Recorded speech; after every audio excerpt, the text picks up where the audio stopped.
Glória a Deus. Meus irmãos, estamos perante um texto que nós, ora, acabamos de ler, que trata-se das últimas instruções que Davi dá a Salomão. Os irmãos sabem que Davi ele tinha um histórico de conquista com Deus. Davi tinha um percurso em que declarava que Deus andava com Davi, que Deus estava na vida de Davi. Davi ele chama o seu filho Salomão para dar as últimas instruções, sabendo que ele tinha deixado muita coisa boa para o seu filho.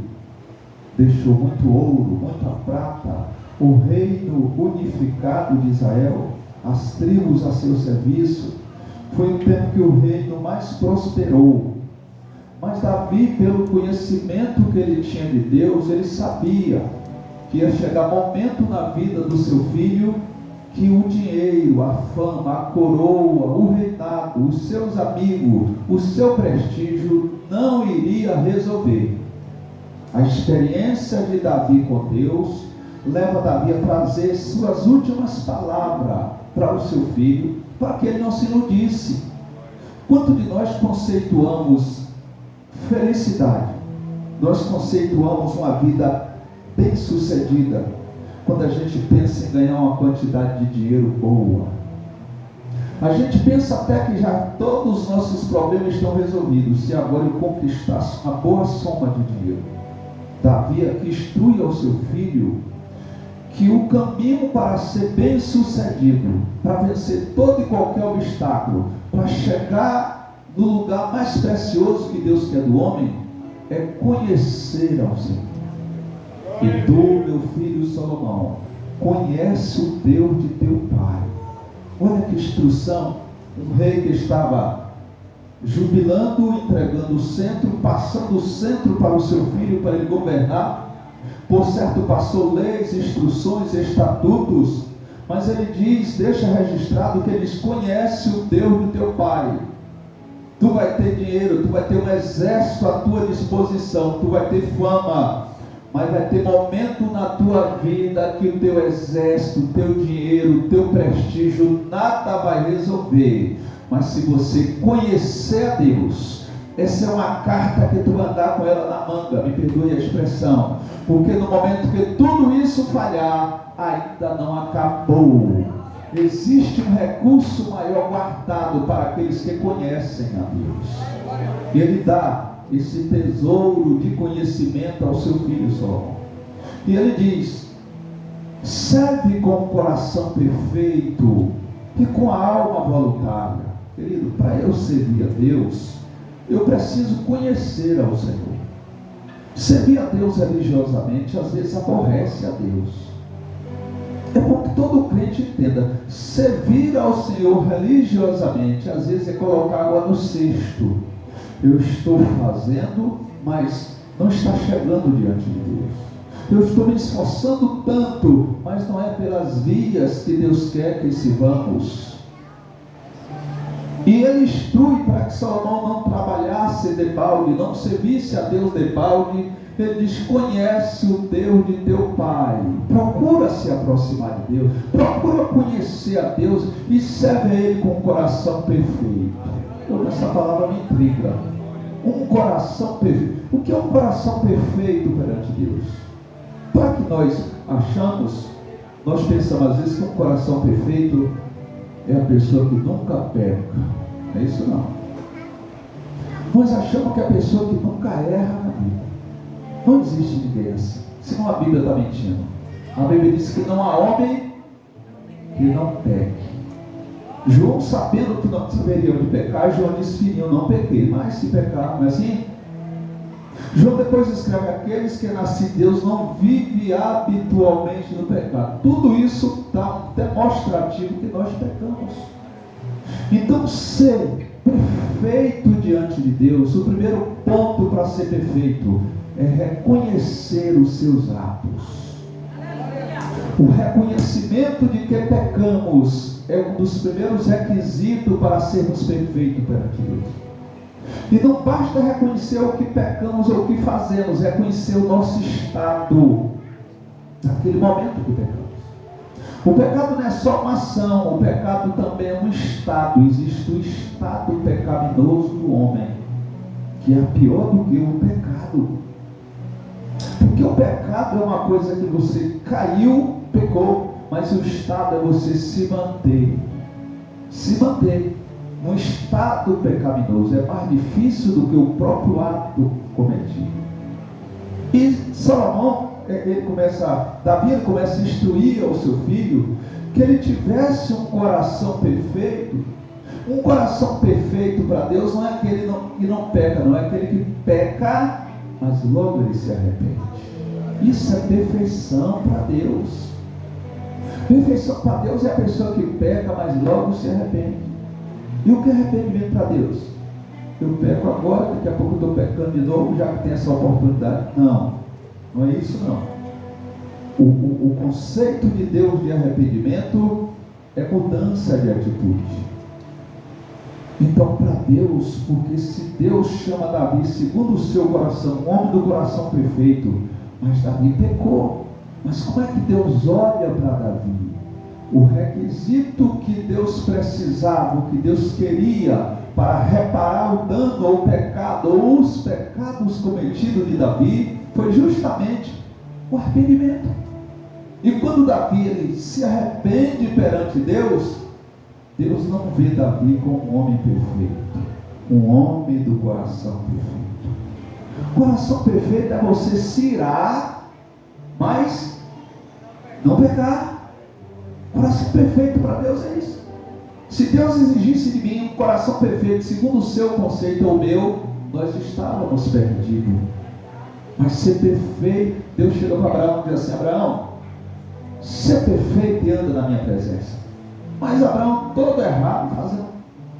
Deus chama Abraão, os historiadores dizem que depois de uns 12 a 15 anos, que Deus não falava com Abraão, mas que Deus tinha um chamado na sua vida.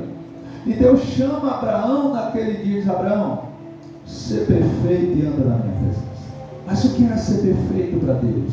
Abraão levou uma vida vivendo seu próprio sistema de vida e não parava nunca para acertar com Deus. Não parava nunca para dizer: Senhor, eu quero mudar de vida. Ser perfeito para Deus é quando o mal chega em você, o mal que você faz, o erro, a carne, e você começa a já relutar. Você começa a relutar com aquilo que está chegando ao teu coração. Quando você começa a relutar, quando você não se entrega, não se conforma, você já está aos olhos de Deus, expressando o gesto, a atitude de uma pessoa que tem o coração perfeito perante Deus. Você só passa a ser perfeito perante Deus quando você se dá a situação, quando você se acostuma, começa a fazer dele o seu hobby. Isso pode acontecer? Pode.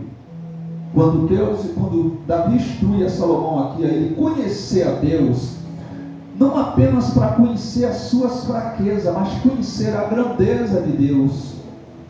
Davi foi um homem que logo se sentiu bem perante Deus, porque ele foi de encontro à grandeza das misericórdias, do perdão, da bondade, da justificação de Deus. Isso nos dá segurança. Querido, é muito importante nós entendermos que pelas nossas fragilidades, se não acreditarmos na grandeza de Deus, na fidelidade de Deus, nós somos um bocado de pessoas doentes dentro da igreja. Por que doentes? Porque você, quando comete um pecado, vem logo o acusador da tua alma. É ele que vem. É ele que vem logo te acusar.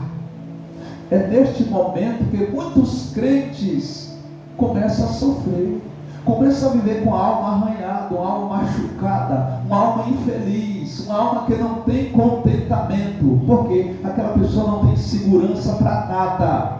Aquela pessoa só tem segurança para as coisas seculares, mas para as coisas de Deus não, porque esta pessoa deu documento a Satanás quando pegou, mas essa pessoa não sabe que quando se arrepende, essa procuração é queimada. Satanás não tem mais nada em mão, ele está berfando contra a tua vida, ele está só berfando contra a tua vida, e você, por não conhecer a grandeza de Deus no quesito perdão, você ainda fica pego ou apegado àquele ato que você cometeu. Nós precisamos agradecer a Deus. Davi usa uma frase assim: Senhor, livra-me dos pecados da culpa. A gente precisa entender uma coisa. Quando nós pecamos, existem várias áreas afetadas em nossas vidas. Mas eu quero falar apenas de duas, rapidamente. Nós somos afetados espiritualmente, porque o pecado traz separação entre você e Deus. Mas emocionalmente também somos afetados, e é aí que o diabo encontra acesso para nos deixar entristecido, desmotivado, desacreditado. É aí que o diabo quer colocar no coração do homem que o seu pecado ainda consta lá. É aí que entra o diabo, mesmo sem procuração em mão, porque você já deu a Deus o quesito que ele esperava de todo ser humano que peca. Você já se arrependeu, mas o diabo ainda quer segurar neste cabo, desta âncora, para lhe trazer preso, para deixar você uma pessoa sem perspectiva de vida. O diabo tem essas coisas. Agora, qual é o risco de uma coisa? Qual é o risco de uma coisa? Nós somos frágeis. Quando nós pecamos, querido, olha, o homem perde tudo. O pecado tira de você tudo, porque tudo vem de Deus, mas o pecado, ele consegue tirar tudo da gente, tudo. Tira a paz, tira a alegria, tira o nome que está escrito no livro da vida, entende? O nome é apagado, está escrito que o nome é apagado do livro da vida. Pronto, agora alguém fica ambulante por aí rodando.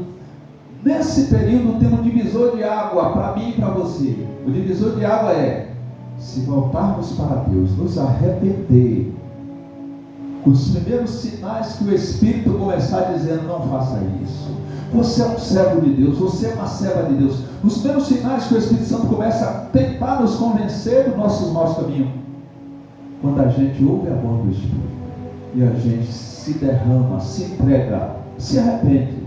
Naquele momento é renovado a nossa força. Naquele momento as vias de acesso que estavam bloqueadas, agora elas são desbloqueadas. Agora nós voltamos, retomamos todo o nosso direito pelas vias espirituais, pelo ato de arrependimento. Voltamos para Deus. Mas o diabo tem uma questão em nossas vidas. Ele pode nos fazer a se acostumar, a cauterizar, a deixar uma mente, como se diz, calejada ou cauterizada, e a gente, nos primeiros sinais de convenção do Espírito, a gente resiste à voz do Espírito, a gente resiste o Espírito, os não do Espírito, a gente resiste àquilo que o Espírito está rejeitando. E quando a gente começa a rejeitar ou resistir o Espírito de Deus em nossas vidas, ele começa a perder a sua influência. É por isso que Paulo diz assim, ó: não apagueis o Espírito. Mas se o Espírito apaga, apaga. O Espírito silencia. O Espírito vai apagar de tal forma que você não vai perceber, você não vai sentir, mas as suas influências dizendo sim ou não. E chega um estado que o homem, por muito reincidir nas determinadas coisas que o Espírito tentou convencer, mas a pessoa dava uma voltinha e lá no mesmo lado. O Espírito, ele endurece. O homem perde a sensibilidade. E agora o Espírito que dava um toque assim, aquela pessoa, um toque do Espírito, essa pessoa estava chorando. É assim que funciona. Um toque, quando se tem sensibilidade, um toque do Espírito você já sente. Mas quando endurece a cerveja, o Espírito está dando burro. Não estou sentindo nada. Você entende? A gente perde a sensibilidade do Espírito. Aí quando isso acontece, nós estamos o chamado morto-vivo. Somos mortos espiritualmente. Agora sai de perto desta pessoa, porque esta pessoa agora já não tem sensibilidade do espírito. Ela pode fazer qualquer tipo de coisa, nada para essa pessoa agora é prejudicial, porque quem convence-nos do pecado, da justiça e do juízo é o Espírito Santo, mas ele só pode fazer isso se ele não tiver apagado na minha vida, se ele não foi resistido na minha vida, pelo meu sistema de vida, pelas minhas práticas. Se ele não foi resistido na minha vida, ele tem capacidade para me conduzir, para dizer sim, dizer não, para me fazer me arrepender, para fazer eu mudar de vida. Por isso que ele está dizendo aqui: meu filho, conhece o Deus do teu Pai, serve com o coração perfeito. Servir a Deus com o coração perfeito é você conhecer todas as vias de acesso que te aproxima de Deus. É você conhecer que diante de qualquer situação na tua vida, Deus tem uma porta de escape para mim e para você. Agora eu preciso entender, eu não vou responsabilizar Deus por tudo. Nesse ato, nessa conquista, tem a minha parte de responsabilidade. Querido, deixa eu te falar uma coisa. Tem vezes que o homem chega em um estado de endurecimento tão grande. Cauterizar é um ferro que você coloca ele no fogo e depois você molha ele com água fria. Diz que ele perde o corte. Aquela ferramenta não corta mais nada. Ela não pega de jeito nenhum corte, porque ela passou no fogo. Pronto, agora não tem como cortar mais. Cauterizar é você tomar tombo e sua carne não sentir mais nada. Antes qualquer tombinho, oh meu Deus, estou sentindo minha perna, porque você é uma pessoa que tem no corpo físico as suas sensibilidades, mas quando reincide muito, quando se reincide muito, aquele lugar não sente mais dores, aquele corpo. Eu vi pessoas fazendo tanta atrocidade no corpo físico. É assim que funciona o corpo espiritual, fazendo tanta atrocidade de machucões, de enfregões, de furada, e dizer: eu não sinto nada, porque eu preparei, eu calejei. A Bíblia chama cauterizar, mas no contexto secular é calejar. Eu não sinto mais nada. Do aspecto espiritual é assim. Por muita reincidência de bater a mão em uma parede, isso aqui perde a sensibilidade. Pode-se bater em pedra, não sente mais nada, perde a sensibilidade. O que leva-nos a chorar perante Deus e nos arrepender é a sensibilidade. Quando temos, se perdermos essa sensibilidade, esqueça de arrependimento. Não existe mais arrependimento. O pensamento de Deus é que sempre que caímos, que pecamos, Deus quer que tenhamos um coração sensível para nós nos voltarmos para Deus. Não deixar esse documento por muito tempo na mão do diabo, mas tomar logo na mão dele. E quero te ensinar uma coisa: não é pecou aqui, correu, eu vou logo orar ali, porque eu quero tomar logo a procuração da mão do diabo. Não é assim não, querido. Existem critérios para essa documentação, essa procuração ser tomada. Eu vou só dobrar o joelho aqui e confessar a Deus. Não é isso não. É começar pelo Espírito. Vergonha pelo que você fez. É você deixar esse Espírito que ele traz a nossa consciência, sensibilidade. Ele que traz a consciência do ato. Ele começar a vergonha pelo aquilo que eu fiz. Ele começar a rejeição. E eu começar a chorar, disposto até a pagar o preço. Dizer: Senhor, tu pode agora até me matar, me levar para o inferno, que eu não mereço nada, Senhor. Porque tem gente que está preocupada em ir para o inferno, não está preocupada em se arrepender. Não é assim. Eu sei que Deus mandou usar o cajado, eu estou usando o cajado. Deus mandou usar o cajado. A sentença de Deus não é para você apenas não. Eu estou apontando para você, mas tem 3 dedos apontados para mim e um apontando para Deus. Eu estou dentro desse contexto também. Eu não sou o queridinho que eu vou pecar e Deus, não, você já é pastor, bota a tua carteira aí, apresenta lá o lanche, tu tá ali. Não, é para todos nós a sentença aí. A bênção é compartilhada, agora a sentença também é compartilhada. Conhece o Deus do teu Pai. Aprende a servir com o coração voluntário. Querido, aprender a servir a Deus com o coração perfeito é você conhecer as tuas fragilidades. Reconhecer o quanto você é incapaz.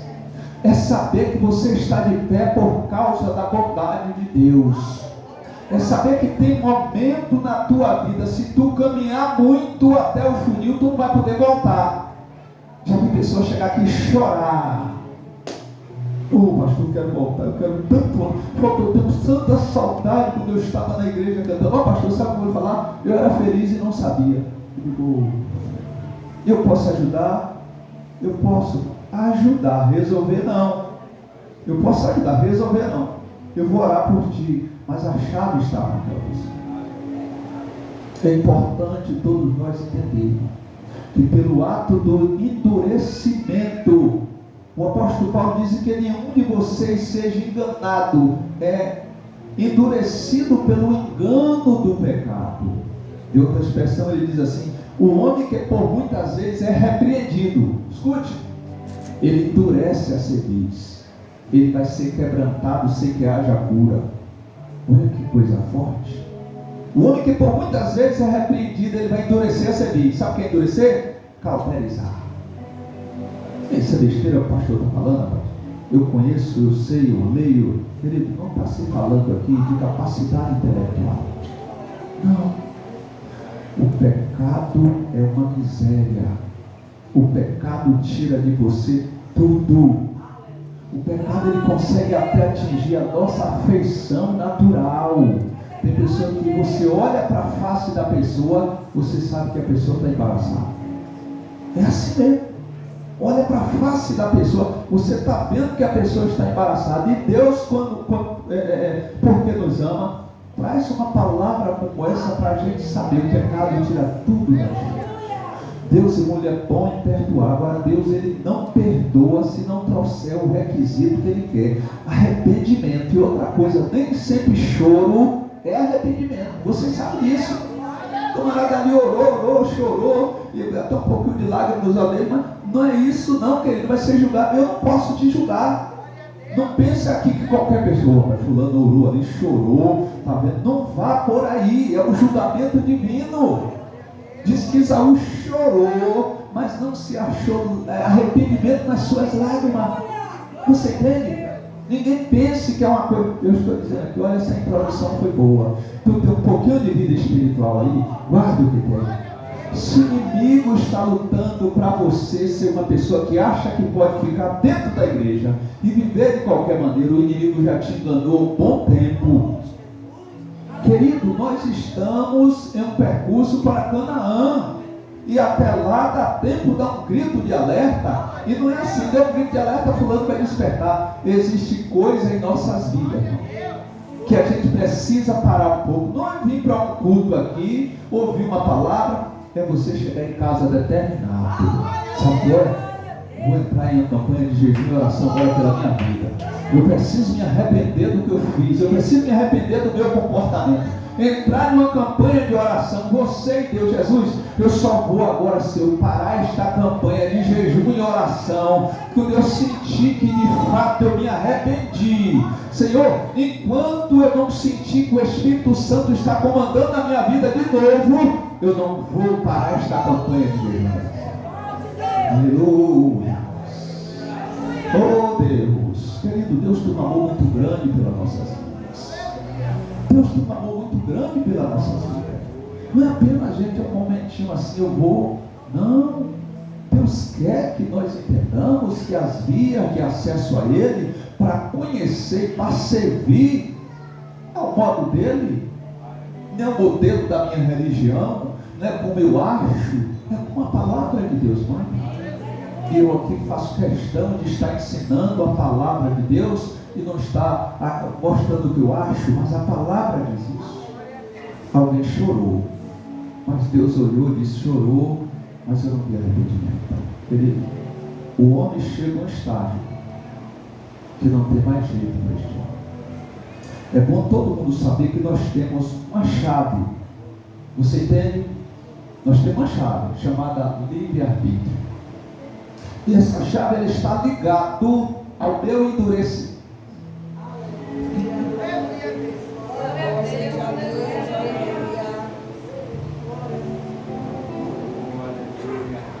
Essa chave ela está ligada ao meu endurecimento do coração, ou à minha flexibilidade do coração. Mas eu conheço meu coração. Meu coração é tão bom assim para eu dizer assim, eu vou me arrepender agora. Não, querido. Ninguém se iluda. O meu coração, estou falando de mim. O meu coração não é tão bom para eu dizer assim, vou me arrepender agora. Quem foi que disse? Dobro o joelho aqui, fico 3, 4 horas. Eu disse que me arrependi, mas eu não cedi para Deus os requisitos materiais do arrependimento. Você entende? Conhecendo o meu coração, eu digo o seguinte: eu vou me arrepender, eu sei o que eu vou fazer. Vou começar a me humilhar perante Deus, com jejum, com oração. Querido, só vence assim. Senão o pecado deixa a pessoa conformado dentro da igreja. Senão o pecado deixa a pessoa dentro da igreja, tranquilo, entre aspas. A mente dessa pessoa não sente mais nada, não é? Já cauterizou, já não tem mais a sensibilidade de Deus. E aí esta pessoa vai empurrando com a barriga e não tem ninguém para pregar uma mensagem como essa, porque vai dizer, vai embora, não vai voltar mais. Mas você não se preocupe com isso. Quando Deus manda pregar uma palavra, você tem que ter convicção do que Deus quer para o seu povo. Serve com o coração perfeito. É você conhecer que você é frágil. Conhecer se você ir muito neste caminho, vai ter momento. Tem um momento na vida do homem que Deus quer que o homem volte. Os anjos, todos os anjos, tomara que ele volte. Tomara. A igreja está dizendo, tomara que esta pessoa volte. Você está entendendo? Mas a chave não está com a igreja não, querido. A chave não está com Deus não. Você entende? Tem momento que todos estão dizendo, eu quero que ele volte. Jesus está lá dizendo, olha, se eu pudesse transgredir as regras. E Jesus transgride? Não pode não. Ele não pode ir lá. Jesus não pode ir lá tirar o cara do calabouço não. Jesus só pode ir lá tirar do calabouço se ele se arrepender. Satanás vai jogar na cara de Jesus. É assim que tu é a verdade? É assim que tu é a verdade? Tu disse a verdade, ele não se arrependeu não. Entendeu? É assim que Satanás está de prontidão, querendo ninguém lançar nada em rosto de Deus, porque sabe da fidelidade de Deus. Então tem um momento na vida do homem que não depende da igreja, não depende de papai e mamãe, não depende mais de Deus, não depende mais de Deus. Agora é só o homem. E Deus fica lá dizendo, tomara que este crente entre em um propósito. Tomara que ele entre em um propósito de oração, de jejum. Eu quero ajudar, mas eu não posso transgredir. Aí Deus fica na espera. E o Espírito Santo quer entrar, mas a porta está travada. Você entende? E o Espírito Santo quer entrar, o Espírito Santo quer, é como terra fértil, que joga uma semente, ela quer, mas a terra é dura, a terra está resistindo. E enquanto a terra resistir, o Espírito Santo não entra. Então não é algo que depende de Deus, não depende de Deus. Não depende. Serve com o coração voluntário. Seria Deus com o coração voluntário. É você ter prazer em servir a Deus. É você mesmo conhecendo as tuas responsabilidades. Você está aqui porque você está grato ao Senhor. Você quer adorar a Deus. Você quer compartilhar as bênçãos. Você quer orar, derramar-se na presença. Você quer servir a Deus com o coração voluntário.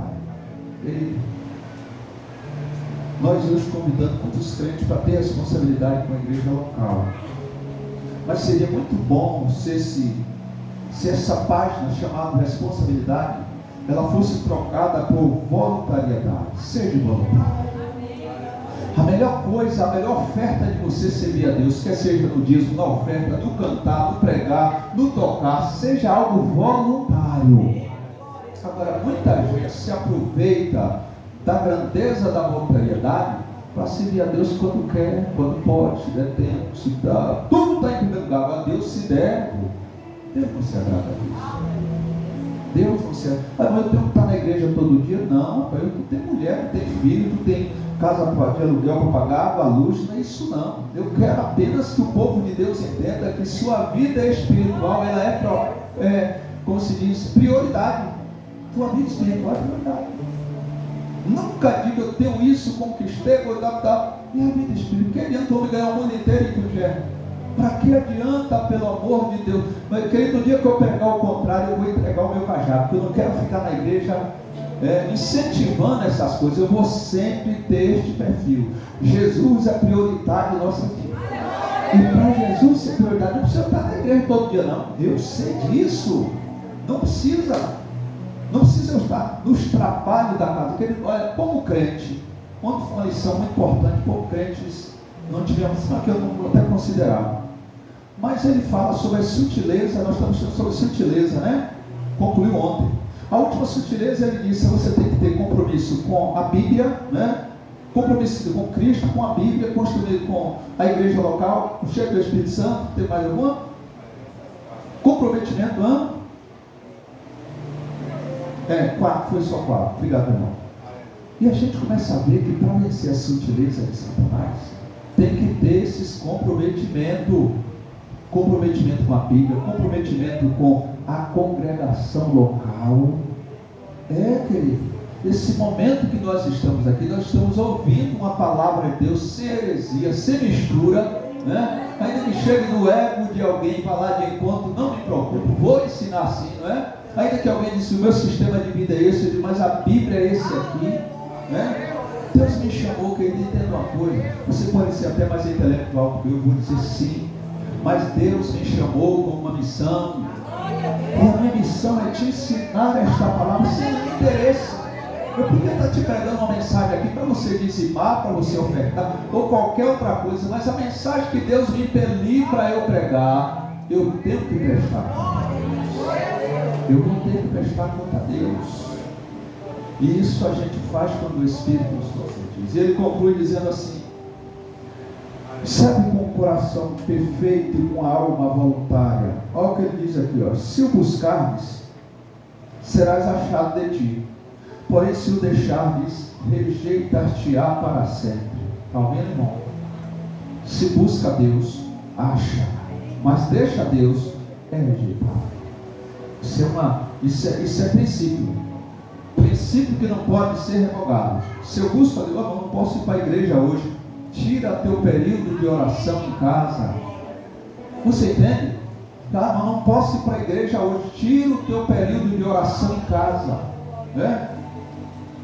Comprometimento com a Bíblia. Eu estava dizendo aqui que a irmã estava tirando um vídeo da irmã, que ela bota um celular aqui, marra um pau na cabeça, para ela estar fazendo o tempero dela ali e acompanhando as redes sociais. Aí eu fiquei dizendo, meu Deus, se nós tivéssemos esse comprometimento com a Bíblia, não é?